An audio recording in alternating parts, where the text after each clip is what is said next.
मैं आज आप सबको इतनी तादाद में यहां आने का सलाम भी करता हूं और ये आपने जो मुझे इज्जत दी उसका शुक्रिया अदा भी करता हूं। नौजवान अली अफजल, इंशाअल्लाह इतवार को 17 तारीख को मैं अभी से ही आपको मुबारक दे रहा हूं कि इंशाअल्लाह ये मैच जीत जाएंगे।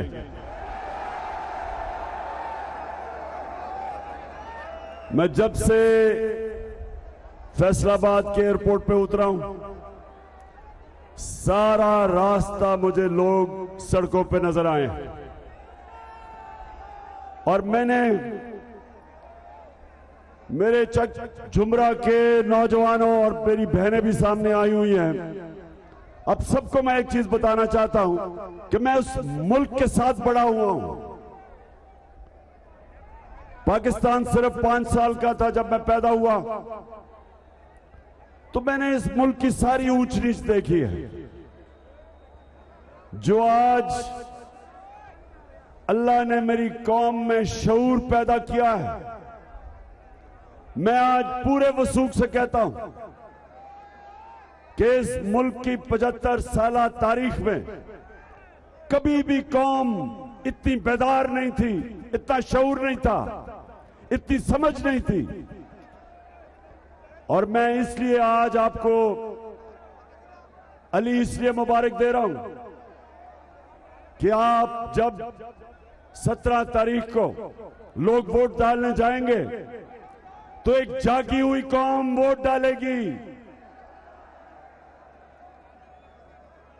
कौम समझ बैठी है कि इस मुल्क के ऊपर एक बड़ी बैरूनी साजिश हुई।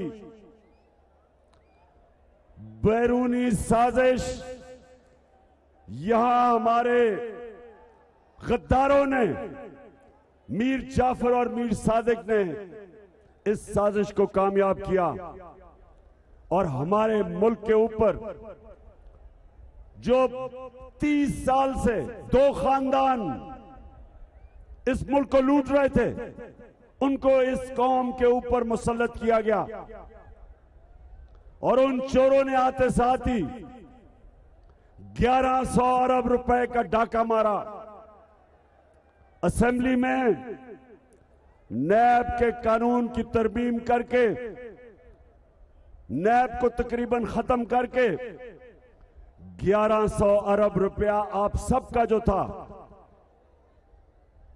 मेरे नौजवानों, ये आपका पैसा था जो उन्होंने आते साथ ही डाका मारा, एनआरओ लिया। पहले इन 2 चोरों ने जनरल मुशर्रफ के दौर में एनआरओ लिया, तब जो इन्होंने अपने पहले दौर के 11 सालों में मुल्क को लूटा था वो चोरी माफ करवाई और फिर इस बारी आके जो 10 साल इन दोनों ने मुल्क को लूटा था, करप्शन केसेस इनके दौर के बने थे। 1100 अरब रुपए का डाका मारा, अपने केसेस माफ करवाए और करवाने के चक्कर में मैं सुप्रीम कोर्ट में गया हूं और इंशाल्लाह केस लग रहा है और इस कौम से मैं वादा करता हूं कि आखिरी गेंद तक इनका मुकाबला करूंगा, इन चोरों का।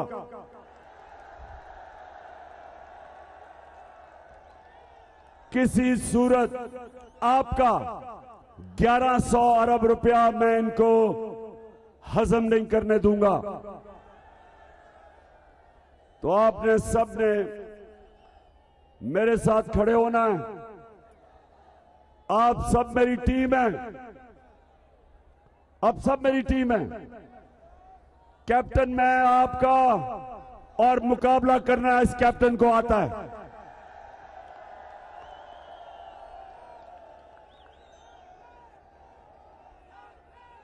इन डाकुओं ने यह समझा था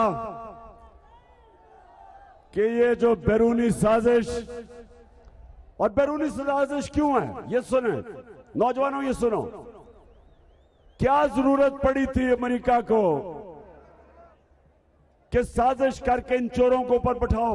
क्या वजह थी? क्योंकि बताएं मुझे,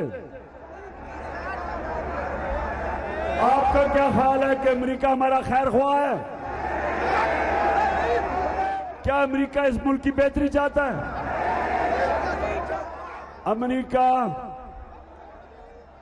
अमेरिका चाहता है कि पाकिस्तान के ऊपर ऐसे हुक्मरान बैठे हों जो वो हुक्म करे ये उनके ताबेदार बने, हर चीज उनके घुटनों पे बैठ के माने। वो अगर हुक्म करे कि जनाब हमारी जंग में शिरकत करो, तो एक टेलीफोन कॉल के ऊपर उस वक्त का सरबराह घुटने टेक गया और अमेरिका की जंग में हमें लेके गया। तो जानते हो पाकिस्तान ने कितनी कुर्बानी दी उस जंग में? जानते हो? कौन जानता है आप में से? 80,000 पाकिस्तानी मारे गए, 80,000। और आज भी हमारे फौजी जवान कुर्बानियां दे रहे हैं। बॉर्डर के ऊपर, बलूचिस्तान के बॉर्डर और अफगानिस्तान का जो बॉर्डर पख्तूनख्वा के साथ, आज भी कुर्बानी दे रहे हैं। उस जंग की वजह से जो एक धमकी मिली हमारे सरबराह को और उस जंग में शिरकत कर गया, और उसके बाद जब ये दोनों आए तो कौम ने समझा कि ये तो जमहूरी लीडर हैं, ये तो आके अपने लोगों की मफादात की हिफाजत करेंगे। वो तो मिलिट्री डिक्टेटर था। लेकिन जब ये दो आए तो अमेरिका ने, जानते हैं कितने ज्यादा ड्रोन अटैक किए पाकिस्तान पे? जानते हो?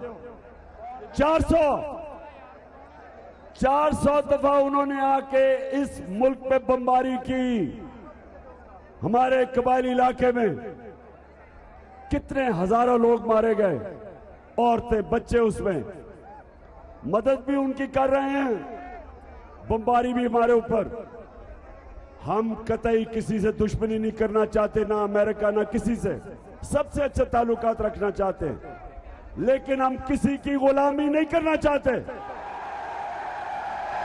कल हम देखेंगे, ये को हम देखेगी, 17 तारीख को देखेंगे इंशाअल्लाह। ये देखेंगे, लोटों को देखेंगे, लोटों को बल्लों से फेंटा लगते देखेंगे। चक जुमड़ा, अमेरिका इसलिए इन चोरों को लेके आया कि ये जो मर्जी चाहें पाकिस्तान को टिश्यू पेपर की तरह इस्तेमाल होने देंगे। और उनको ये पता था कि इमरान खान किसी सूरत अपनी कौम को किसी की गुलामी नहीं करने देगा। इसलिए उनको ऐसे आजाद लीडर नहीं पसंद। वो ये बूट पॉलिश करने वाले शहबाज शरीफ को पसंद करते हैं। अब जरा शहबाज शरीफ ये सुने जरा, ये जो एक मिनट तो हो, अब जरा सुने, जरा आराम से सुनना कि ये आपका प्राइम मिनिस्टर जब पैसे मांगने गया सऊदी अरेबिया, यूएई और तुर्की, जरा सुनिए। मैं सऊदी अरब से होके आया हूँ, मैं यूएई के होके, अभी मैं तुर्की होके आया हूँ। और मैंने उन भाइयों को कहा कि आप हमारे बड़े अजीम भाई हैं, हमेशा आपने हमारी मदद की। और मैंने यही कहा, जब मैं आया हूँ तो आप समझेंगे शायद ये मांगने आया है। मैं मांगने नहीं आया, लेकिन मजबूरी है। और जिस तरह माजी में 75 साल में आपने हमारा हाथ बटाया है, कुछ अर्सा आप हाथ बटा। मैंने कहा मैं वादा करता हूँ कि इंशाअल्लाह हम पूरी कौम हम मिलकर दिन रात मेहनत करेंगे, पसीना गिराएंगे, अपने पाँव पे खड़े होंगे। जी शहबाज शरीफ,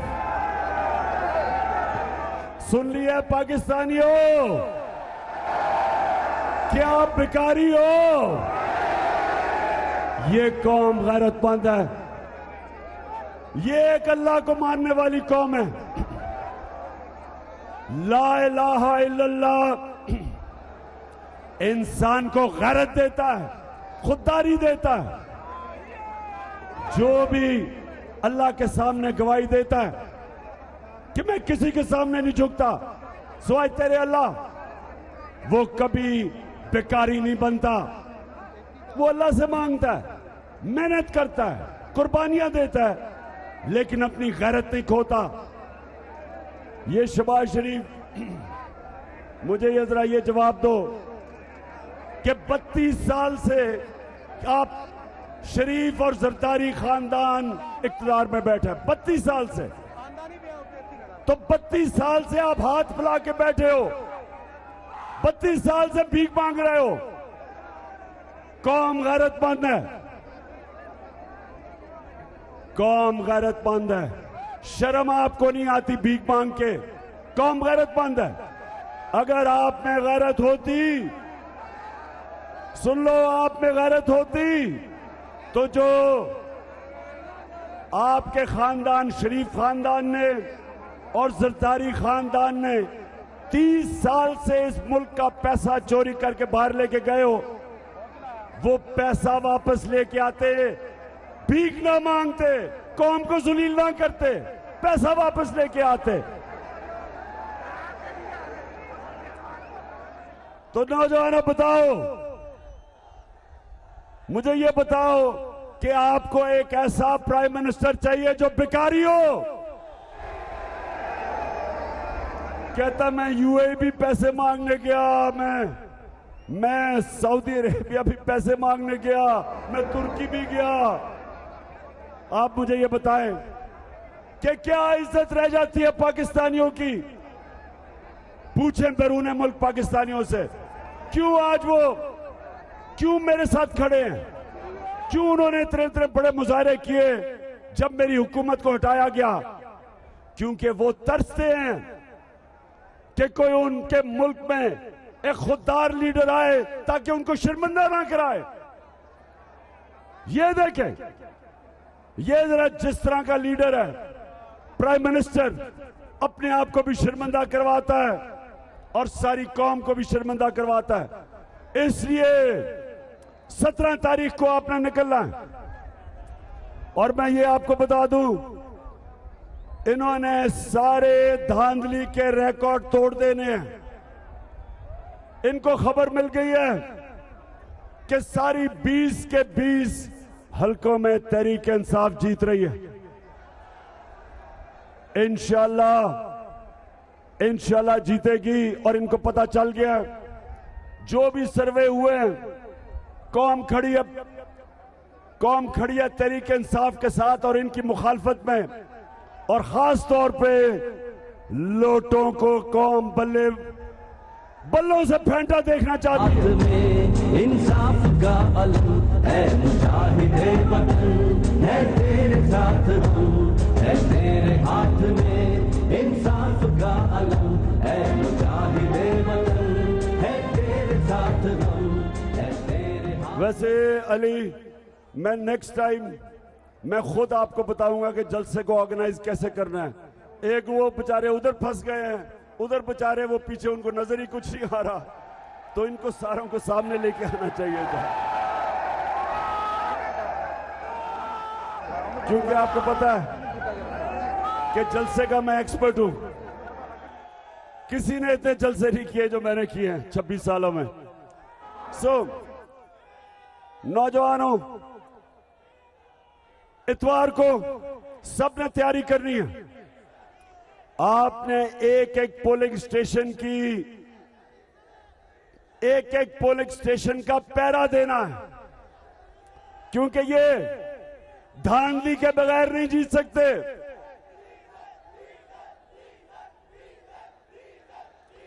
हाँ, मैंने ये कहना था कि शहबाज शरीफ, ये बड़ा राहत आपने लोगों पे एहसान किया। पहले डीजल की कीमत 130 रुपए बढ़ा दी।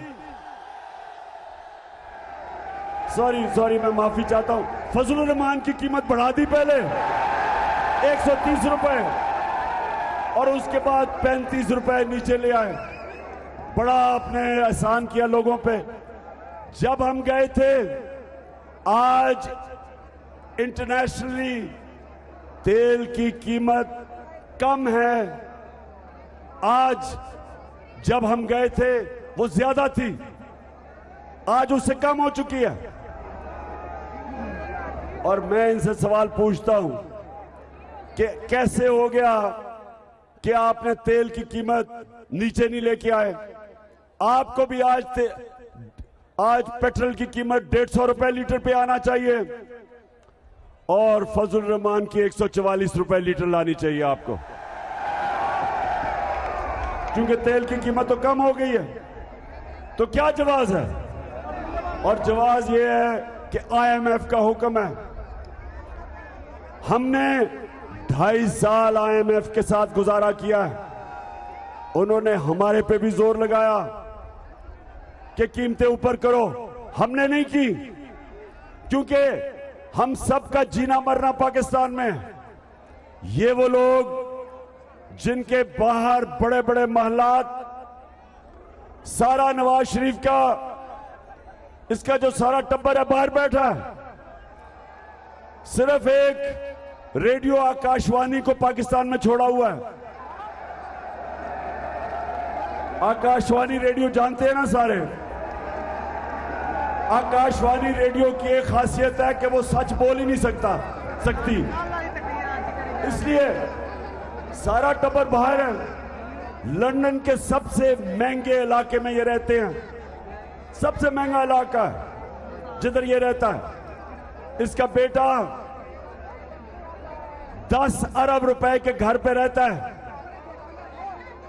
नवाज शरीफ जो 4 बड़े बड़े महल्लात हैं लंदन के महंगे तरीन एरिया में, उसकी मालिका है मरियम नवाज, उसके नाम पे।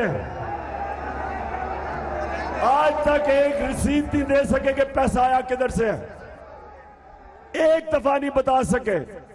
और मुझे अफसोस से कहना पड़ता है कि हमारा इंसाफ का निजाम बड़े बड़े डाकुओं को नहीं पकड़ सकता, सिर्फ छोटे चोरों को जेल में डालता है। सिर्फ ये भैंस चोरी कर ली तो गाय, और ये बकरियां चोरी कर ली या मोटरसाइकिल, वो जेल में। बड़े बड़े डाकुओं को नहीं पकड़ता। ये है पाकिस्तान का अलमिया। मेरी कौम, जब तक एक मुल्क में अदल और इंसाफ, मतलब ये कि जब तक ताकतवर को कानून के नीचे हम नहीं लेके आते, मुल्क तरक्की नहीं कर सकता। तो ये है हम सब की जंग। नौजवानों, आप सब की जंग एक ही है, जो मेरे नबी सल्लल्लाहु अलैहि वसल्लम ने कहा था कि कोई कौम जो ताकतवर डाकुओं को नहीं पकड़ती और सिर्फ छोटे चोरों को पकड़ती है, तबाह हो जाती है। उनका हुक्म 1500 साल पहले था और आज आपके सामने कौमें तबाह हो रही हैं।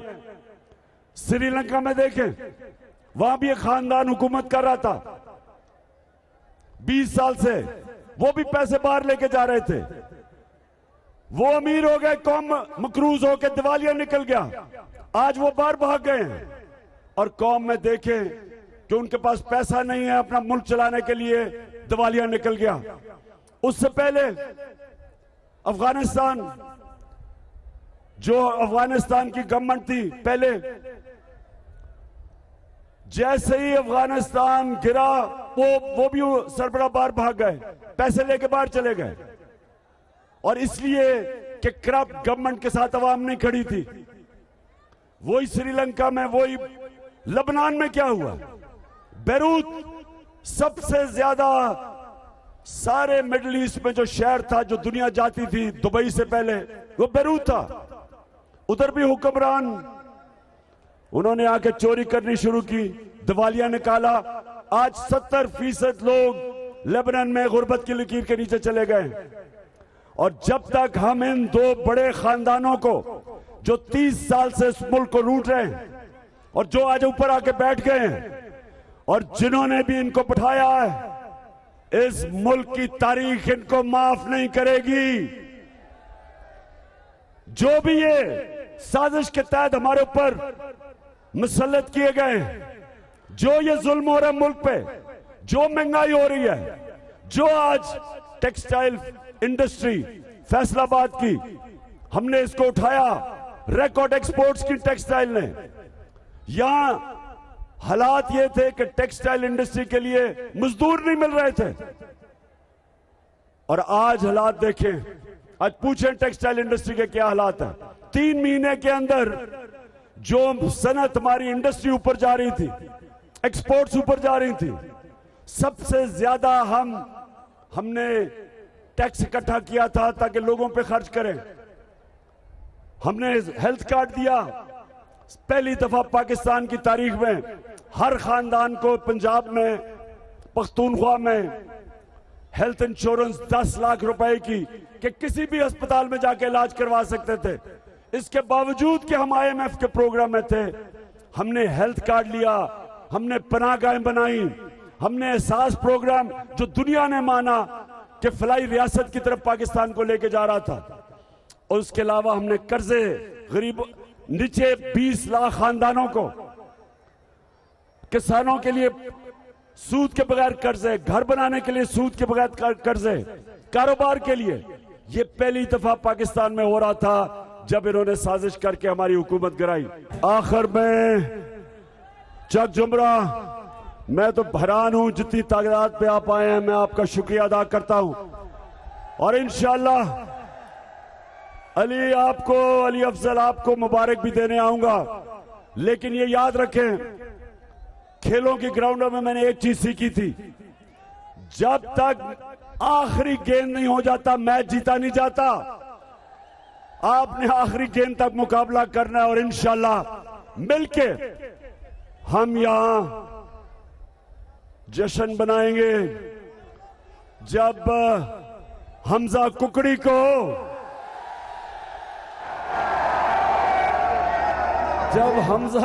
को हम शिकस्त देंगे, क्योंकि ये पूरी कोशिश कर रहा है हमजा, हर किस्म की धांधली, क्योंकि इनका जो खानदान है और वो जरदारी खानदान, इन्होंने कोई चीज ईमानदारी से आज तक नहीं की, और ये पूरी इलेक्शन में धांधली करेंगे।